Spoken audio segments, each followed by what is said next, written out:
Hi hello అండి. Good morning అండి అందరికీ. Welcome to Siriteja vlogs friends. అందరూ ఎలా ఉన్నారు? బాగున్నారా? లాంగ్ వీడియోలకైతే చాలా గ్యాప్ వచ్చేసిందండి. ఓకే అండి, ఇప్పుడైతే నా స్టైల్లో మెత్తని పకోడీ ఎలా చేయాలో చూపిస్తున్నాను ఫ్రెండ్స్. ఎవరికన్నా నచ్చితే ట్రై చేయండి. ఎలా వచ్చిందో కామెంట్ చేయండి ఫ్రెండ్స్. చూస్తుంటేనే నాకైతే నోరూరుతుంది. మరి మీకు ఎలా అనిపిస్తుందో కామెంట్ రూపంలో తెలియచేయండి. ఓకే అండి, ఇప్పుడైతే ప్రాసెస్లోకి అయితే వెళ్ళిపోదాం మనము.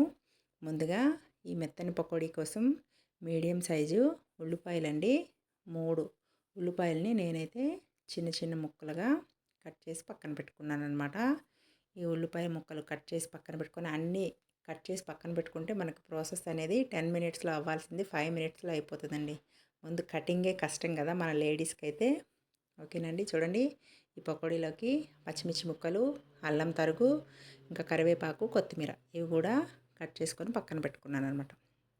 ఇప్పుడు ఈ ఉల్లిపాయలని కొంచెం ఇందాక కట్ చేసి అలానే గిన్నెలో వేసేసాను కదండి. ఇప్పుడు ఇవి చేతితో కొంచెం నెరుముకుంటే విడివిడి అయిపోతాయండి.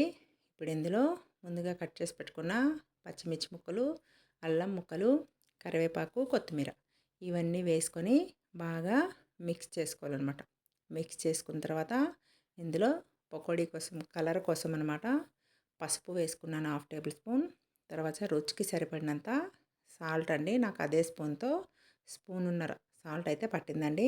తర్వాత కొంచెం కారం వేయండి. కారం ఎక్కువ వేస్తే కొంచెం కలర్ అనేది మనకి రెడ్ అయిపోతుంది పకోడీ. కొంచెం కారమే వేయండి. తర్వాత ఫుల్ టేబుల్ స్పూన్ వామ్ అండి. వామ్ వేయడం వల్ల మనకు డైజెషన్ అనేది బాగా అవుతుంది. ఎందుకంటే ఇది మనకి శనగపిండి కదండి, అందుకని మొత్తం మిక్స్ చేసుకోవాలండి. మిక్స్ చేసుకున్న తర్వాత ఇది మీడియం సైజు గ్లాస్ అండి.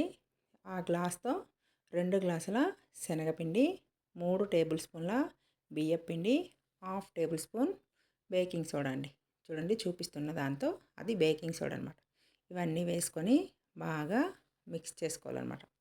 బాగా మిక్స్ చేసుకొని ఈ ఉల్లిపాయలు ఈ పిండి అనేది బాగా పట్టుకోవాలన్నమాట. అప్పుడే వాటర్ వేయకండి.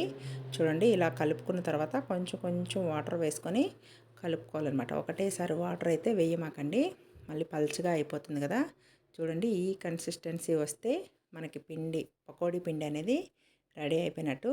సాల్ట్ ఏం సరిపోకపోయినా ఇప్పుడే అడ్జస్ట్ చేసుకోండి ఫ్రెండ్స్. ఓకేనా, నాకైతే కొంచెం సాల్ట్ తక్కువైందనమాట, నేను మళ్ళీ వేసుకున్నాను. ఓకేనా, ఈలోగా మనం స్టవ్ పైన కడాయి పెట్టుకొని అందులో ఆయిల్ పోసుకొని వేడి చేసుకుందామండి. ఆయిల్ ఈలోగా మనకి హీట్ అయ్యే లోపు మరొకసారి మనం పిండిని అయితే కలిపేసుకుందాం. చూడండి ఆయిల్ అయితే ఇక్కడ హీట్ అయిపోయింది. ఇప్పుడు మనం ఎలా అంటే అలా అండి, మనకు నచ్చినట్టు షేప్లు ఏం అవసరం లేదు, ఎలా వచ్చినా పర్వాలేదు, తినేది మనమే కదా, వేసుకోవడమేనండి. ఆయిల్ బాగా హీట్ అయిపోతే మనకి ఇది తొందరగా ఫ్రై అయిపోతుంది అనమాట. ఇదైతే ఆయిల్ కొంచెం పడుతుందండి, ఎట్లన్నా ఇది ఆయిల్ అయితే లాగేస్తుంది కొంచెం. ఓకేనా, చూడండి కలర్ఫుల్గా అయితే వచ్చింది. కారం మాత్రం మ్యాక్సిమం అవాయిడ్ చేస్తేనే బెటర్ నాకు తెలిసినంత మటుకు. నేను కొంచెం కారం వేసాను అనమాట, అందుకు కలర్ అనేది కొంచెం రెడ్ కలర్లోకి వెళ్ళింది. లేకపోతే మనకి ఇది ఎల్లో కలర్లోనే ఉంటుంది.